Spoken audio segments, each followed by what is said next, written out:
தோட்டங்களில் உள்ள பல வாட்டமில்லா புஷ்பங்களை ஜோடு ஜோடாய் சேர்த்து நல்ல மாலை கட்டுவோம்.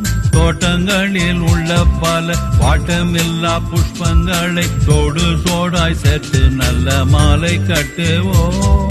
கூட்டமாய் எல்லோரும் சேர்ந்து வீட்டில் உள்ள பேரை சேர்த்து, கூட்டமாய் எல்லோரும் சேர்ந்து வீட்டில் உள்ள பேரை சேர்த்து கோயிலுக்கு சாயரட்டு ஆவலுடன் போவோம். வாரி தேவதாயின் மாதம் இது அல்லவோ, இதை சிறப்பாய் கொண்டாடிடவே புறப்பட்டு வாரி தோழ.